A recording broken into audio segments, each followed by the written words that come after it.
Itu berakhlak. Dulu itu namanya bukan berakhlak Bapak Ibu. Ketika tahun 2016, 2017, core value atau nilai-nilai dasar PNS itu terkumpul dalam akronim ANEKA. Namanya ANEKA. ANEKA itu akronim dari anti korupsi, nasionalisme, etika publik, komitmen mutu, dan akuntabel. Lima. Lima nilai dasar PNS sebelum berakhlak itu aneka namanya. Anti korupsi, nasionalisme, etika publik, komitmen mutu, kemudian akuntabel. Nah, kemudian sekarang berubah seiring dengan perkembangan birokrasi dunia. Perkembangan birokrasi dunia, perkembangan atau dinamika masyarakat, nilai dasar PNS berubah menjadi berakhlak. Nah, sekarang kita akan memperdalam ini Bapak Ibu. Apa yang sudah Bapak Ibu pelajari dari berorientasi layanan? Silakan berbagi.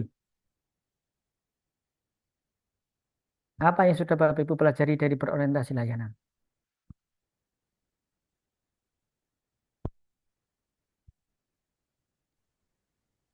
Silakan.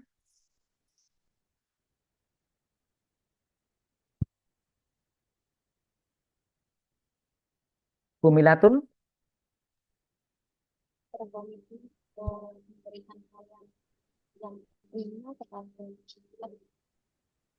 Ya, memberikan layanan prima kepada masyarakat supaya masyarakat puas. Saya itu sering mengamati ya Bapak Ibu, layanan publik itu sering mengamati dan mencoba untuk mendapatkan layanan. Ketika ada era ini ya, ada era pola kepemimpinan, pola pelatihan kepemimpinan yang baru Bapak Ibu. Dulu itu pejabat-pejabat eselon 4, 3, 2 itu diklatnya macam-macam. Ada namanya ADUM, itu eselon 4. Ada Sepama untuk pejabat eselon 2 ke atas. Ada Sepamen eselon 1. Nah, kemudian berubah, polanya berubah, kurikulumnya berubah. Ketika tahun 2016-17, diklatnya itu namanya diklat kepemimpinan tingkat 4 pola baru. Apa kurikulum yang membedakan dengan di pelatihan sebelumnya adalah soal inovasi, gagasan dalam hal memberikan layanan, peningkatan layanan kepada masyarakat. Di antara produknya Bapak Ibu kalau ke daerah-daerah itu ada mall layanan. Pernah dengar atau tidak? Mall layanan publik. Ada kan? Di daerah mana? Sragen ada mall layanan publik. Itu kayak mall, betul. Jadi kayak mall, tetapi di situ ada layanan publik dari berbagai macam dinas, termasuk Kementerian Agama. Di Banyuwangi juga ada mall layanan publik. Jadi tujuannya apa Bapak Ibu? Tujuannya untuk mendekatkan layanan kepada masyarakat. Mempercepat layanan kepada masyarakat, memudahkan layanan kepada masyarakat. Nah di Kemenak nih, di Haji itu ada namanya PLHUT, Gedung PLHUT. Gedung satu atap. Ketika dulu orang mau daftar haji, harus ke bank dulu, baru ke Kemenak, ke bank lagi Kemenak, belum ke foto. Itu sudah berapa waktu yang dihabiskan, berapa biaya yang dikeluarkan, belum tenaga. Tapi kemudian ada gagasan atau inovasi untuk apa? Untuk mempercepat layanan kepada masyarakat. Jadi layanan haji dalam satu atap. Di situ sudah ada bank penerima setoran. Kemudian juga sudah ada fotonya. Fotonya nggak perlu bayar, cukup duduk. Di situ ada mesin foto. Ada fotonya itu pakai DSLR itu ya, langsung terkoneksi ke aplikasi haji itu. Jegrek, dapat foto, selesai. Jadi orang datang ke Kemenak satu kali, datang belum dapat porsi, pulang sudah dapat porsi haji. Layanan yang cepat pada masyarakat. Itu namanya berorientasi layanan. Sehingga sekarang dalam hal apapun Bapak Ibu, setiap kerja kita, setiap tugas atau fungsi organisasi diarahkan sebesar-besarnya untuk apa? Untuk memberikan layanan kepada masyarakat. Itu. Baik, Bapak Ibu yang saya hormati, ini terkait dengan berorientasi layanan. Nah, selanjutnya modul yang kedua yaitu modul akuntabel berakhlak, akuntabel. Siapa yang akan berbagi? Pengalaman pengalaman dan wawasan apa yang sudah Bapak Ibu dapatkan dalam mempelajari modul akuntabel? Silakan.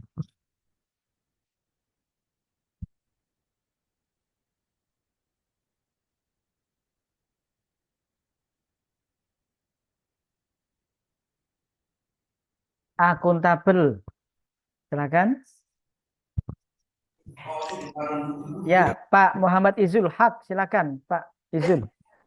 Oh ya Bapak, untuk akuntabel eh, di sini berkaitan dengan soal integritas dan juga transparansi Bapak. Kemudian aspek pada akuntabel ini mengaitkan pada hubungan hasil laporan dan perbaikan kinerja secara terus-menerus sehingga apa yang dikerjakan itu bisa terus diperbaiki dan terus bertumbuh seperti itu Bapak. Ya, terus diperbaiki, terus bertumbuh. Sebagai bentuk apa, Bapak? Sebagai bentuk, Pak Izul? Dalam bentuk pelayanan Bapak. Ya, sebagai bentuk apa? Bentuk pertanggungjawaban. Kepada siapa? Kepada pemberi amanah. Bapak Ibu harus kita sadari bahwa kita melakukan pekerjaan kita, apapun jabatan kita, sebenarnya adalah bentuk pertanggungjawaban kepada masyarakat, kepada publik dari setiap rupiah yang kita terima. Termasuk saya Widya Iswara ini memberikan fasilitasi pelatihan ini adalah bentuk pertanggungjawaban setiap rupiah dari gaji dan tunjangan saya yang saya terima. Yang memberi amanah siapa? Kalau kita telusuri pada hakikatnya adalah saudara Bapak Ibu yang membayar pajak ke negara. Jadi bertemu pertanggungjawaban dengan memberikan kinerja terbaik. Akuntabel, bertanggung jawab kepada pemberi amanah. Dan akuntabel ini Bapak Ibu, saya sampaikan, akan selalu ada pada setiap entitas, pada setiap aktivitas. Saya tadi sampaikan bahwa nilai dasar PNS sebelum berakhlak ada namanya aneka. Aneka itu di antara huruf A, kepanjangannya adalah akuntabel. Adalah akuntabel. Jadi akan selalu ada, Bapak Ibu. Akan selalu ada akuntabel itu. Karena itu merupakan pertanggungjawaban kepada pemberi amanah. Yang memberi amanah kepada kita itu adalah negara. Kita bertanggung jawab kepada negara. Melaksanakan tugas sesuai dengan jabatannya masing-masing. Nah, dalam hal organisasi, sistem pertanggungjawaban itu sudah dibuat sedemikian rupa dan berkesinambungan sehingga menjadi sebuah sistem. Namanya sistem akuntabilitas kinerja instansi pemerintah. Setiap organisasi pemerintah, satuan kerja harus mempertanggungjawabkan anggarannya.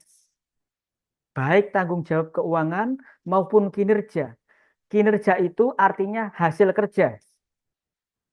Hasil kerjanya harus bisa dipertanggungjawabkan.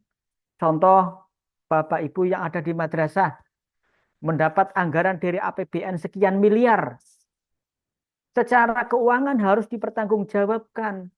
Bagaimana pertanggungjawabannya? Mengeluarkan, membelanjakan uang berdasarkan ketentuan peraturan perundang-undangan.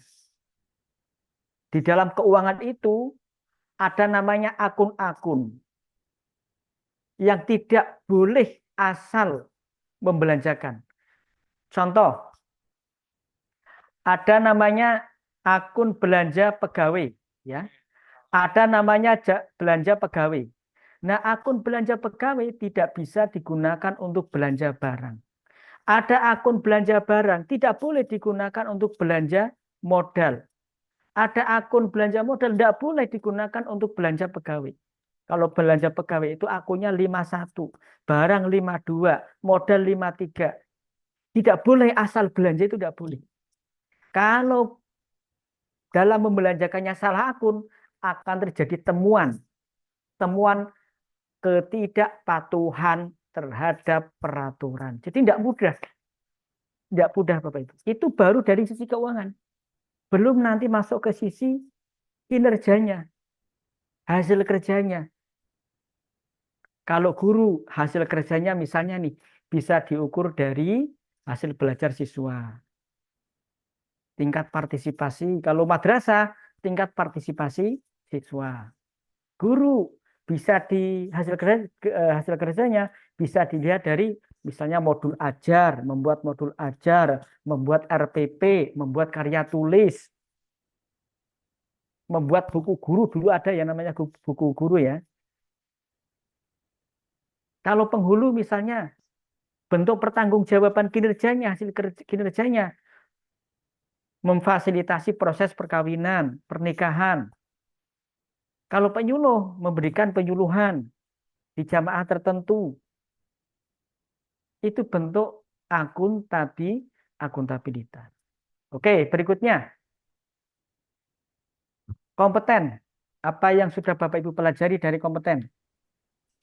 Izin Bapak, Ya, ya bahwa dari kompeten itu kita sebagai ASN harus meningkatkan kemampuan, termasuk keterampilan pengetahuan. Nah, bisa dengan cara kita mengikuti pelatihan, seminar, ataupun yang lainnya. Kita juga harus terbuka terhadap pembelajaran teknologi baru, gitu Bapak. ya tadi saya sampaikan ya bahwa kompetensi kita itu akan tumbuh dan berkembang jika kita berani untuk berproses. Cara untuk kita berani berproses adalah berlatih untuk mengalami. Nah, supaya kita mengalami, jangan menolak tugas dari pimpinan, tugas dalam rangka mendukung organisasi. Ketika pimpinan memberikan tugas kepada kita berkaitan dengan tugas organisasi, dengan kantor, dengan tempat kerja, kita katakan, siap Bapak, saya akan lakukan dengan yang sebaik-baiknya. Adapun hasil, itu bisa kita lakukan evaluasi. Jika hasil kerja kita kurang, maka kita perbaiki. Jika hasil kerja kita standar, maka bisa kita tingkatkan. Nah, jika kita mau mengalami berproses, Bapak Ibu, maka kita akan mendapatkan pengalaman baru. Kita akan terasah kompetensi kita. Seorang guru tidak akan mahir, meskipun jabatannya guru, tidak akan mahir menjadi seorang guru apabila tidak mau untuk mengajar. Apabila menolak kelas, aku cukup kelas siji jiwai. Tidak berani untuk pengalaman, mencari pengalaman dengan mengambil atau mengikuti proses pembelajaran dengan siswa yang berbeda. Jadi pengalaman itu akan mendukung kompetensi kita, Bapak Ibu. Guru, penyuluh juga demikian. Jadi kompetensi bisa kita bangun melalui pelatihan, melalui magang, proses, kemudian apa? Kita memberanikan diri untuk berproses sehingga kompetensi akan terbangun, kompetensi kita akan semakin meningkat. Dan itu pernah saya alami Bapak Ibu. Sedikit saya cerita ya. Zaman dahulu itu ketika tahun 2002, 2003 itu kan belum ada yang namanya aplikasi itu kan belum familiar. Aplikasi itu belum familiar. Aplikasi yang familiar itu ya aplikasi game polisi itu saya masih ingat. Waktu itu ketika CPNS saya diajak oleh kepala balik. Waktu itu saya sebagai administrator pimpinan diajak ke Jakarta untuk membuat rencana kerja dan anggaran. Itu pekerjaan besar yang membutuhkan keseriusan karena di situ menjabarkan rencana kerja pegawai, rencana kerja organisasi. Apa yang akan dikerjakan oleh organisasi oleh Balidikla dalam 1 tahun beserta anggarannya dan harus dapat dipertanggungjawabkan secara keuangan, secara regulasi keuangan. Belanja kegiatan ini belanjanya A, B, C, anggarannya sekian, bagaimana di dalam standar keuangan itu memenuhi atau tidak. Dan waktu itu saya baru membaca modulnya, petunjuknya. Tapi saya sudah mengatakan iya. Begitu sampai di Jakarta, kemudian dari Kementerian Keuangan memberikan tutorial cara pengisian, saya pelajari, saya berproses sambil belajar. Dalam waktu 3 hari selesai. Waktu yang diselesaikan disediakan 5 hari. Saya nomor 3 dari seluruh satker di Kementerian Agama se-Indonesia. Jadi lebih cepat. Karena cepat, Kepala Bali senang. Wah, oh ya cepat. Ditanya, kamu lulusan mana? Ngobrol. Saya masih ingat itu, Pak Kepala Bali ngobrol dengan Pak Hartono. Lagi masih lulusan ini. Lulusan UIN. Dulu masih IAIN. IAIN Sunan Kalijaga. Jurusannya apa, Mas? Pak, saya jurusan muamalah. Muamalah itu kaitan ekonomi. Ya, iya Pak, saya belajar ekonomi juga. Oh iya benar. Nah setelah karena pimpinan puas Bapak Ibu, senang bisa kerja dengan cepat. Saya pulang pertama kali naik pesawat terbang. Wah, pertama kali naik pesawat terbang itu hadiah dari Kepala Bali. Karena bisa cepat selesai dengan tidak ada kesalahan. Saya berani kan berproses, belajar sambil berproses. Nah, kompetensi itu bisa kita bangun dari kemauan kita untuk berproses. Oke, selanjutnya kompeten, kemudian harmonis. Silakan, harmonis. Izin, Pak. Ya, silakan, Assalamualaikum. Pak Fajar. Ya, jadi kalau untuk harmoni sendiri itu, jadi ASN itu harus saling peduli, menghargai perbedaan, Ya, serta membangun lingkungan kerja yang kondusif. Terutama dalam hal ini, seorang ASN itu harus bisa memiliki toleransi yang tinggi ya, dan juga peka terhadap perbedaan yang ada di iya, lingkungan kerjanya dan juga di masyarakat. Terima iya, kasih, Pak. betul sekali, Pak. Jadi ASN itu bukan membuat gaduh, entah di tempat kerja maupun di masyarakat. Orang itu akan mengecap seperti ini, apalagi kita Kementerian Agama, Bapak Ibu. Kayak uang kemana kok ngomongnya ngono. Nah, kegaduhan itu, kedisharmonisan itu bisa diawali dari cara kita mengungkapkan sesuatu di forum, baik itu forum grup maupun di forum tatap muka. Disharmoni bisa diciptakan terjadi karena cara kita berkata-kata. Jangan sampai kemudian ada masyarakat kok wong kemenak carane ngomong kok koyo ngono. Nah, kita perlu hati-hati nih. Maka Bapak Ibu, kita perlu berhati-hati berkata karena secara sistematis terukur, tidak asal apa ya, tidak asal bicara. Setiap yang kita sampaikan di grup itu jangan sampai menimbulkan kegaduhan. Nah, jangan sampai menimbulkan kegaduhan. Hati-hati kita pelajari betul. Karena seringkali kegaduhan di komunitas, kantor-kantor itu kan sekarang ada grup ya. Itu diawali dari cara menulis sesuatu. Nah, jangan sampai kita menjadi orang yang menyebabkan disharmoni karena kesalahan kita dalam mengutarakan pikiran kita. Nah, di kantor itu akan ada banyak perbedaan. Ada perbedaan suku, budaya, karakter individu yang berbeda-beda. Kemudian apalagi agama, bahkan perbedaan pendapat dan pendapatan. Golongan 2 pendapatnya jelas berbeda dengan golongan 3. Golongan 3 berbeda dengan golongan 4. Nah, yang seperti itu Bapak Ibu, yang banyak perbedaan itu justru kadang perlu kita sikapi dengan hati-hati. Artinya begini, hati-hatinya itu bukan terus kita uh, antipati, bukan ya. Tetapi kita sikapi dengan sikap yang bijaksana bahwa perbedaan itu mesti ada. Maka kita jangan kemudian larut ya, jangan kemudian justru memanfaatkan perbedaan itu untuk kepentingan kita. Caranya adalah dengan menghormati, dengan saling menghargai. Ketika ada perbedaan pendapat,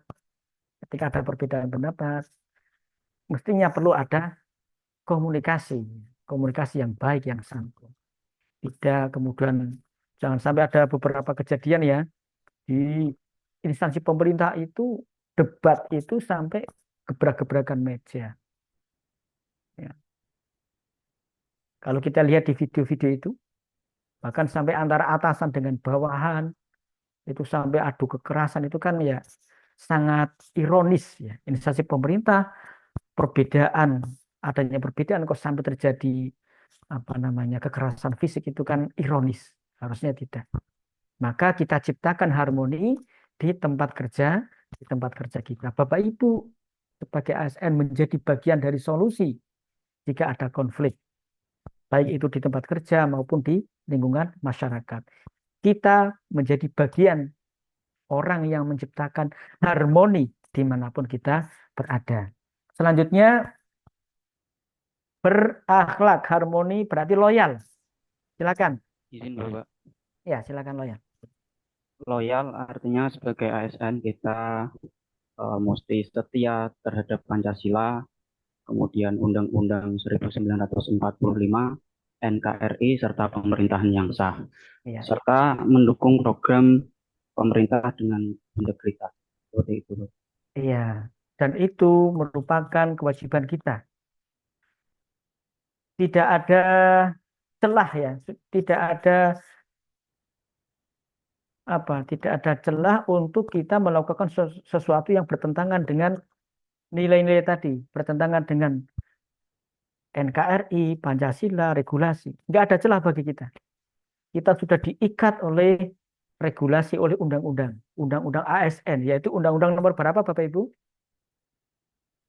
Undang-undang ASN?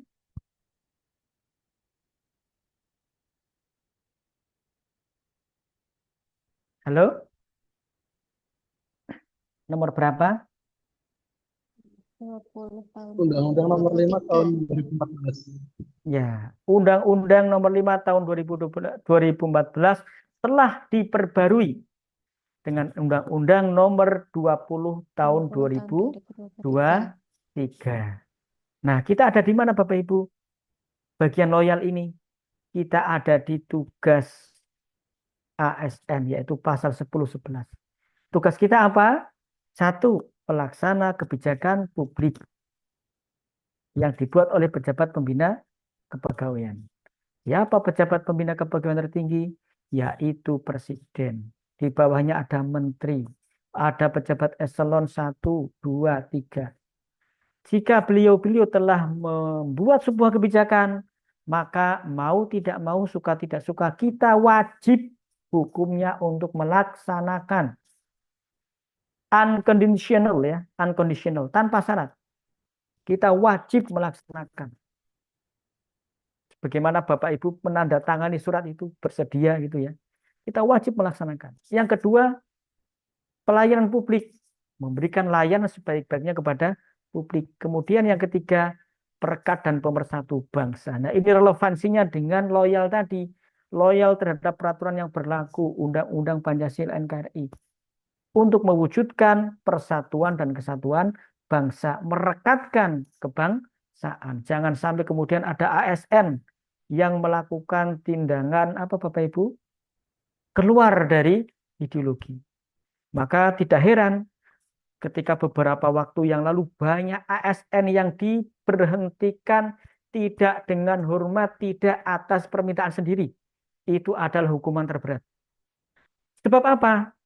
Mereka terlibat dalam gerakan yang dilarang oleh pemerintah. Mereka terlibat dalam ormas-ormas yang dilarang oleh pemerintah. Jadi waspadai, ya Bapak Ibu, waspadai setiap langkah gerak kita. Jangan sampai kita kemudian ikut menjadi misalnya partisan ormas-ormas yang secara hukum dilarang oleh pemerintah.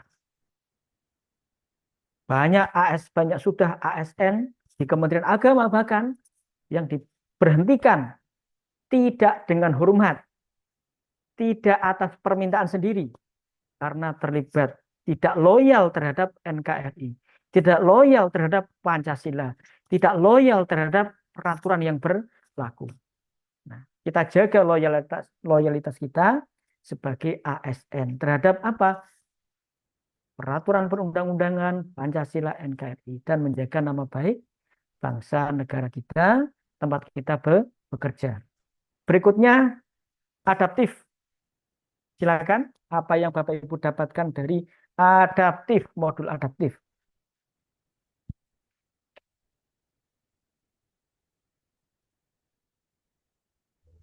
Izin, Pak. Ya, silakan, Pak Munif. Ya, adaptif itu cepat menyesuaikan diri menghadapi perubahan-perubahan yang ada. Kemudian juga kita diminta untuk terus berinovasi dan mengembangkan kreativitas serta juga bertindak proaktif di lingkungan satuan kerja kita begitu. Ya, Bapak Ibu yang saya hormati, dinamika perubahan masyarakat kita itu sangat cepat sekali. Dulu Bapak Ibu tidak pernah terpikir mungkin ya, ketika belum ada HP Android itu. Mungkin tidak terpikir ada orang yang tiap hari bisa ganti mobil dengan supir yang berbeda-beda, merek mobil yang berbeda-beda. Ya kan? Apa itu? Perpesanan transportasi mobil online. Dulu orang mau bepergian, harus jalan kaki dulu nih, dari rumah menuju ke jalan besar. Dan waktu terbatas. Dulu itu kalau bepergian nunggu. Jam operasional transportasi itu biasanya dari pagi sampai jam 5. Sekarang orang bisa bepergian kapan saja, diantar dengan mobil yang berbeda, merek yang berbeda, sopirnya sudah ada, kita nggak perlu memelihara, melakukan perawatan, tidak melakukan pemeliharaan perawatan kendaraan. Dan cepat. Saya masih ingat Bapak Ibu. Ketika saya sering naik bis ya dari Jogja ke Semarang, itu habis subuh itu biasanya. Busnya itu penumpang numpuk, banyak. Dan sering berhenti. Karena sering berhenti, banyak karyawan pabrik itu yang terlambat. Kalau di swasta Bapak Ibu, terlambat itu dipotong. Dan ada kondite. Penilaian kedisiplinannya itu terpengaruh. Di swasta begitu. Karena sering terlambat, banyak yang dipotong. Akhirnya apa Bapak Ibu? Mereka banyak menggunakan kendaraan sendiri. Yang karyawan yang penghasilannya bagus, pindah menggunakan travel. Karena lebih cepat. Ini menggambarkan bahwa kebutuhan masyarakat modern itu ingin yang serba cepat, berkualitas, murah. Bahkan kadang mereka masalah murah itu bukan utama, yang penting apa? Cepat, berkualitas, masalah biaya nanti. Itu pola-pola yang seperti itu sekarang berkembang. Maka dalam hal layanan kepada masyarakat, dalam hal pelaksanaan layanan pemerintah ini, pelayanan yang murah, cepat, berkualitas menjadi kebutuhan. Nah, di antara cara untuk meningkatkan layanan yang cepat, murah, berkualitas adalah memanfaatkan teknologi informasi komunikasi atau media digital sehingga berkembang. Beberapa kementerian, kalau di Kemenak itu ada namanya apa? Aplikasi Super App Pusaka sebagai pintu gerbang untuk mendapatkan layanan masyarakat yang cepat, murah, berkualitas. Demikian juga di Kemenak-Kemenak, di madrasah, di perguruan tinggi. Orang tidak perlu lagi harus datang bolak-balik hanya untuk legalisir kertas fotokopi, nggak perlu lagi. Cukup kirim filenya, nanti tinggal download, sudah ada digital stamp. sudah jelas-jelas otentik, sudah terverifikasi, sudah terlegalisasi. Cepat. Maka kita sebagai ASN harus tanggap, harus responsif terhadap perkembangan itu. Kita tidak boleh lagi mengatakan, aku ora iso mengoperasikan, tidak boleh lagi. Jadi zamannya sekarang itu adalah zaman kompetisi mengoperasikan teknologi informasi komunikasi. Tidak bisa lagi seorang ASN mengatakan, aku ora iso aplikasi ini. Tidak. Mengapa saya mengatakan tidak bisa lagi? Sudah banyak tutorial yang bisa kita pelajari di YouTube. Orang iso aplikasi ini belajar aplikasi melalui YouTube. Ya kan? Orang iso Canva, di YouTube banyak Canva. Tidak bisa Prezi, di YouTube banyak Prezi. Tidak bisa aplikasi pembuatan video pembelajaran yang menarik, di YouTube sudah banyak. Kita harus kreatif memanfaatkan teknologi informasi. Kita harus adaptif terhadap perkembangan teknologi informasi untuk mempermudah pelaksanaan tugas kita dalam rangka memberikan pelayan kepada masyarakat yang berkualitas. Adaptif. Terakhir, kolaboratif. Silakan berbagi kolaboratif.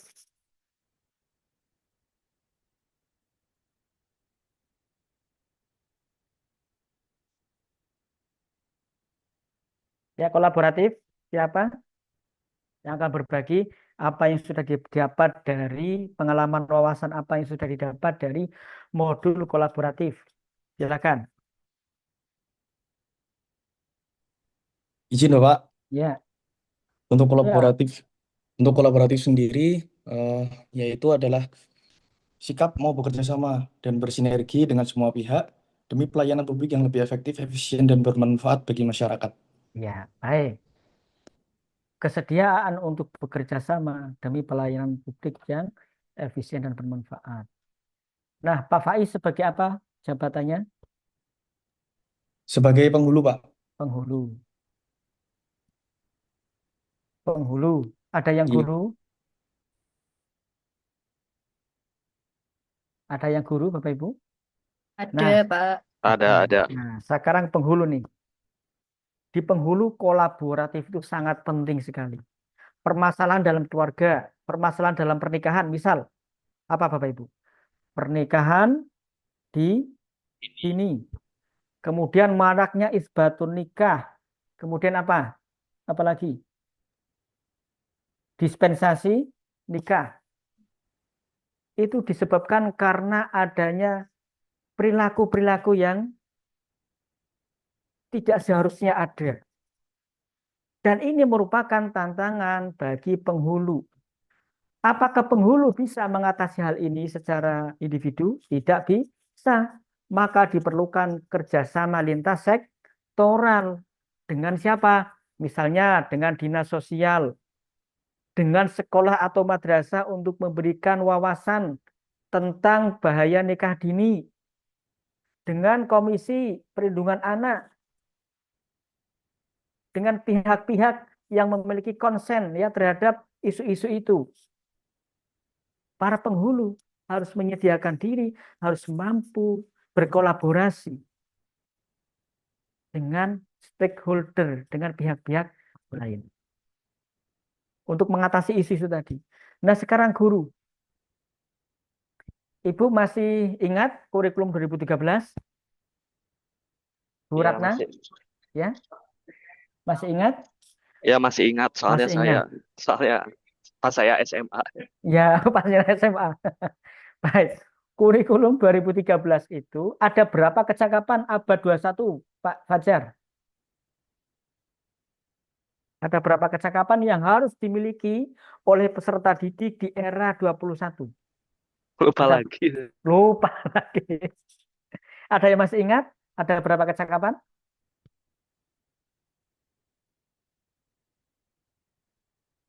Guru harus ingat ini.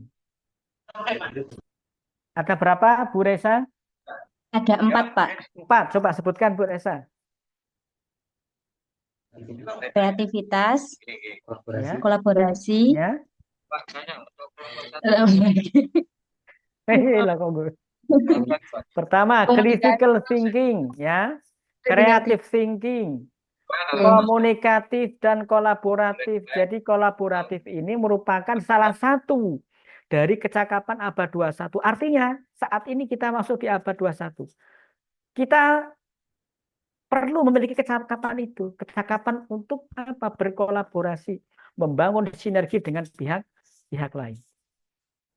Apalagi nanti pada saat Bapak Ibu melaksanakan rancangan aktualisasi yang melibatkan pihak lain. Bapak Ibu harus mampu berkomunikasi, membangun jejaring.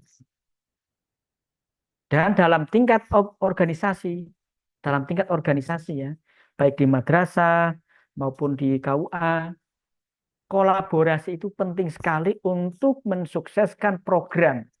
Contoh nih, Balai Diklat sekarang menyelenggarakan pelatihan. Tidak akan sukses jika tidak ada kolaborasi dengan stakeholder Balai Diklat, yaitu Kantor Wilayah Kementerian Agama Provinsi Jawa Tengah DIY, Kantor Kementerian Agama Kabupaten Kota seluruh Jawa Tengah dan DIY, perguruan tinggi. Balai Diklat butuh dukungan dari stakeholder itu. Harus membangun kolaborasi supaya pelatihan dasar ini yang Bapak Ibu ikuti ini dapat berjalan dengan baik. Maka Bapak Ibu bisa nanti saksikan, bisa lihat ada narasumber dari perguruan tinggi, ada dari Kanwil, ada dari lintas Balai Diklat yang turut berpartisipasi memberikan materi dalam penyelenggaraan latsar ini. Ini bentuk atau contoh sederhana dari kolaborasi. Baik Bapak Ibu yang saya hormati, kita sudah sedikit mendalami ya tentang modul-modul berakhlak. Jadi berakhlak ini merupakan nilai dasar yang nanti akan Bapak Ibu terapkan di dalam pelaksanaan kerja. Termasuk kita yang senior, yang sudah lama jadi PNS, juga menerapkan berakhlak. Jadi bukan hanya bagi CPNS saja, tetapi bagi saya juga. Bagi saya. Maka saya berusaha sebaik-baiknya memberikan layanan pembelajaran yang berkualitas. Ya. Saya juga berusaha sebaik-baiknya memberikan layanan pembelajaran yang berkualitas. Saya berusaha untuk akuntabel. Apa yang saya sampaikan ini memiliki dasar yang kuat, dasar hukum yang kuat. Kemudian saya juga berusaha untuk menciptakan harmonisitas baik sesama widya suara maupun peserta. Kemudian saya berusaha untuk loyal. Saya harus loyal, bukan lagi berusaha. Saya harus loyal. Loyal terhadap apa? Dalam konteks kurikulum penyelenggaraan latsar ini, saya harus mengacu kepada keputusan Lembaga Administrasi Negara nomor 581 tahun 2024. Loyal, patuh terhadap peraturan. Karena pada dasarnya nanti tujuannya adalah menciptakan ASN yang profesional. ASN yang profesional. Saya juga adaptif, harus mampu mengoperasikan Zoom. Kemudian bagaimana membagi, ya, men-share video supaya suaranya tidak tertinggal. Kemudian apalagi mengoperasikan secara cepat, ya, secara cepat. Kemudian saya juga harus kolaboratif, bekerja sama dengan baik kepada peserta panitia penyelenggara. Bekerja sama dengan baik, berkolaborasi dengan panitia penyelenggara, dengan Bapak Ibu peserta. Itu adalah implementasi dari berakhlak. Bapak Ibu yang saya hormati, untuk tugas ya, ini kan hari kelima ya. Hari kelima adalah hari pertama Bapak Ibu mendapatkan materi agenda 2. Nah, kalau sebelumnya kan agenda 1 nih. Agenda 1 materi apa saja yang sudah Bapak Ibu dapatkan? Di agenda 1. Bela negara. Bela negara. Bela negara. Kemudian apa lagi? Wawasan kebangsaan. Wawasan kebangsaan dan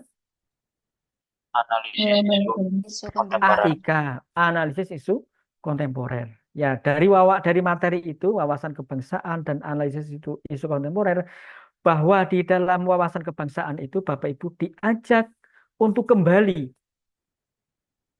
memiliki cara pandang terhadap diri dan bangsa, terhadap diri bangsa kita yang sangat multikultural, sangat heterogen.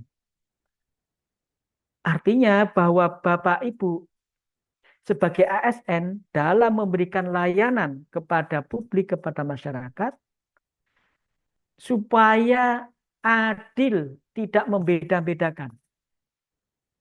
Bangsa kita itu kan sangat heterogen, sangat multikultural, budaya, suku, ras, bahasa, adat istiadat, agama, organisasi masyarakat. Yang Bapak Ibu layanan itu bukan orang yang satu agama saja. Yang Bapak Ibu layani bukan orang yang satu adat istiadat saja. Yang Bapak Ibu layani bukan orang yang satu suku saja, tetapi semua warga negara. Sehingga wawasan kebangsaan ini menyadarkan kita bahwa kita sebagai ASN dihadapkan pada fakta bahwa Indonesia ini merupakan anugerah rahmat yang besar yang berisi berbagai macam budaya, adat istiadat yang bermacam-macam ya, multikultural, dan kita dihadapkan pada itu. Maka tidak boleh kita dalam memberikan layanan itu diskriminatif, tidak diperbolehkan. Harus kita beri layanan yang sama. Tidak boleh ada yang lebih, tidak boleh ada yang kurang. Itu wawasan kebangsaan mengajarkan kita untuk itu. Menyadarkan kita untuk itu. Lalu analisis isu kontemporer mengajarkan kepada Bapak Ibu bahwa sekarang perkembangan dinamika birokrasi global itu sangat dinamis ya. Birokrasi dunia itu perkembangannya sangat dinamis. Maka kita harus mampu menganalisis isu-isu yang berkembang berkaitan dengan tugas jabatan kita maupun organisasi. Dinamis itu kan cepat berkembang, cepat berubah. Nah, kita harus memiliki kesigapan, memiliki kecakapan untuk melakukan evaluasi, melakukan analisis. Dengan kita memiliki kecakapan melakukan analisis, maka dalam melaksanakan tugas dan fungsi jabatan maupun tugas organisasi bisa lebih maksimal dalam memberikan layanan kepada masyarakat. Itulah relevansi atau review dari agenda 1. Nah, relevansinya ke agenda 2 kita saat ini adalah apa, Bapak Ibu? Nah, ketika Bapak Ibu telah melakukan analisis isu kontemporer, kemudian dapat isu, kemudian menentukan kegiatannya, menentukan kegiatan-kegiatan ya.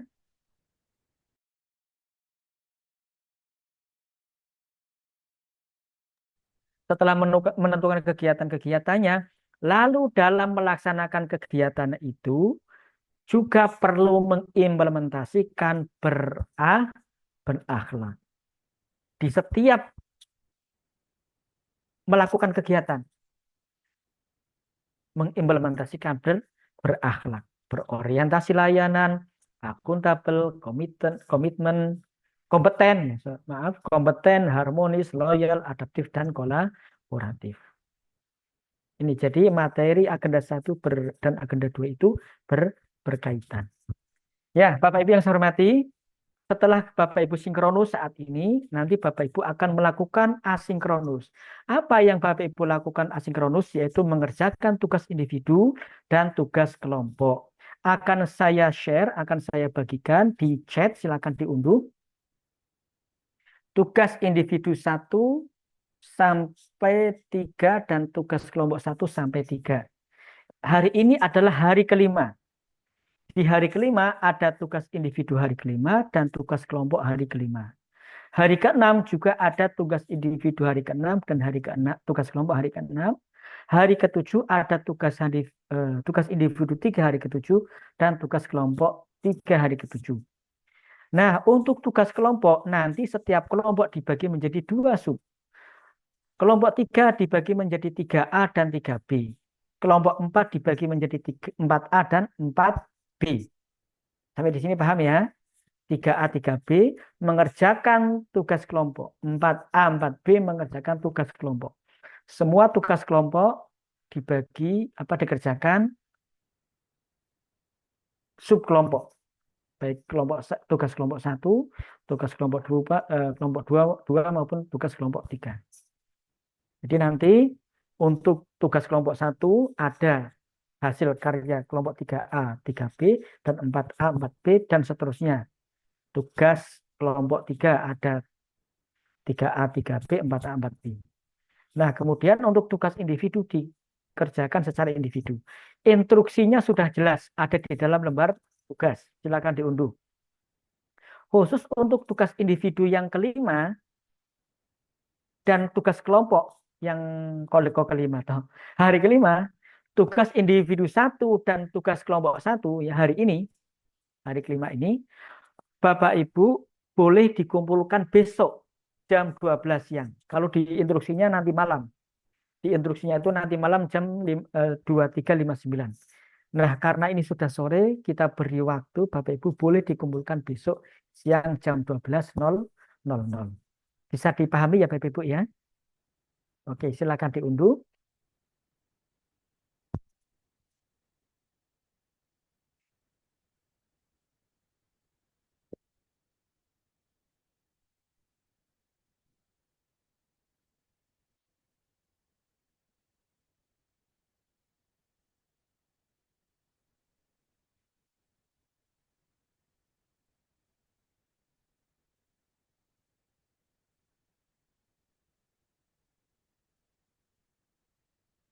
Nanti kalau ada yang belum tuntas mengunduhnya, silakan ada salah satu yang membagi ya semua LK, barangkali ada yang terlewat gitu ya.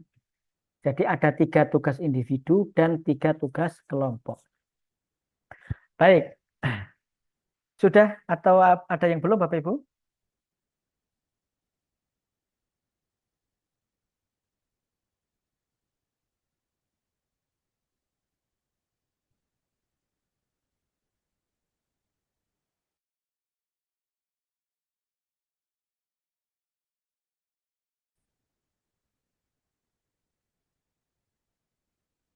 Oh, nah ini baru saya upload ya.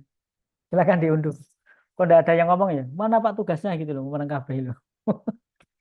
Baru saya share ini ya.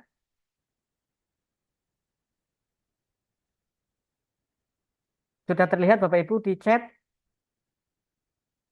Sudah, Sudah, Pak. sudah. Saya mau bilang sudah bisa diunduh Bu, Bapak Ibu. Silakan anggukan kepala gitu kayak wong lorong ini ya. Kode anggukan kepala kan kayak wong ya, kayak wong semaput atau nggak sadar kan menganggukkan kepala kan. Jadi boleh nanti ya Bapak Ibu ketika anu ben ora ketok kayak gitu, ora terkesan kayak wong sedang musibah itu, hidupkan saja mic-nya ya. Nggak perlu menganggukkan kepala itu. Sudah diunduh? Sudah, Pak. Sudah ya. Sudah. Baik, kalau sudah semua ya, ada 3 tugas individu dan 3 tugas kelompok. Baik, kalau sudah Bapak Ibu, selamat mengerjakan tugas melalui kegiatan asinkronus. Dan mohon maaf Bapak Ibu, kalau ada salah, marilah kita akhiri di sinkronus yang pertama agenda 2 ini dengan bacaan tahmid. Alhamdulillah. Alhamdulillahirrahmanirrahim. Saya akhiri. Wassalamualaikum warahmatullahi wabarakatuh. Alhamdulillahirrahmanirrahim. Waalaikumsalam warahmatullahi wabarakatuh. Waalaikumsalam warahmatullahi wabarakatuh. Salam, alhamdulillah.